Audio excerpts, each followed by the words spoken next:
हमारे देश का खबीस मलऊन जिसे आप सभी लोग वसीम रिजवी के नाम से जानते हैं, जिन्होंने आज इससे कबल भी एक वीडियो बनाकर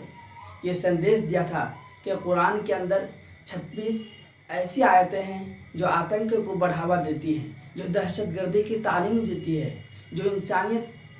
के बीच जो अमन सुकून है उसको बर्बाद करती है, उसको ख़त्म करती है। और ये गंगा जमनी तहजीब के भी ख़िलाफ़ है और हमारे हिंदुस्तान के भी ख़िलाफ़ है। जी हाँ दोस्तों, आपने सही सुना। और फिर आज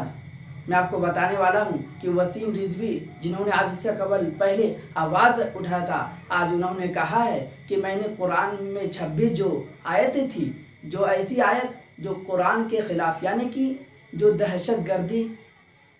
और अमन सुकून को बर्बाद करती थी, दहशतगर्दी के तालीम देती थी, आतंक को बढ़ावा देती थी, ऐसी आयतें थी जिसको मैंने ख़त्म करके अपना एक पैगाम, एक तरतीब से कुरान का एक शक्ल दिया। मैंने खुद ही मैंने इस कलाम को बनाया है और उसमें जो आयतें ऐसी थी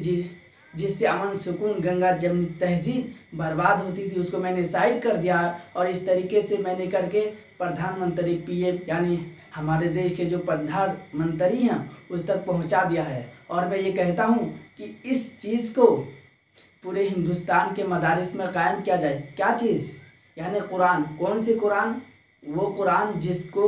मलऊन खबीस वसीम रिजवी ने कहा है कि मैंने इसको बनाया खुद से और इसके अंदर से 26 आयतों को दूर कर दिया। मैं बता दूं आपको, कुरान एक ऐसी वाहिद किताब है जिसकी जिम्मेदारी अल्लाह रब्बुल इज़्ज़त ने ली है। अल्लाह रब्बुल इज़्ज़त ने ज़बूर को भी नाजिल किया, तौरात को भी नाजिल किया और उनके बाद इंजील को भी इस दुनिया के अंदर भेजा। लेकिन उन तमाम किताबों के बारे में अल्लाह रब्बुल इज़्ज़त ने ये नहीं कहा कि मैंने इनकी हिफाजत का वादा किया है, लेकिन अल्लाह रब्बुल इज़्ज़त ने कुरान के ताल्लुक से फरमाया इन्ना नहनु नज़्ज़लना ज़िक्र व इन्ना लहु लहाफ़िज़ून, कि कुरान एक ऐसी किताब है जिसका खुद मैंने ज़िम्मा लिया है, जिसकी हिफाजत की ज़िम्मेदारी मेरे ज़िम्मे है। मैं इसका वली हूँ, मैं इसकी हिफाजत करूँगा। मेरे दोस्तों, कुरान ऐसी किताब है, जब ये कुरान मक्का में लोगों को सुनाएगा नबी पाक अलैहिस्सलातु वस्सलाम के ज़बानी, तो उन्होंने भी कहा कि ये बनाई कलाम है, बनावटी कलाम है, अपनी तरफ से बनाकर पेश किया जा रहा है, कोई अल्लाह का कलाम नहीं है। तो उस वक्त अरब के अंदर बहुत ही बड़े बड़े फुसहा, बुलगा, उदबा, शुअरा थे और उन्होंने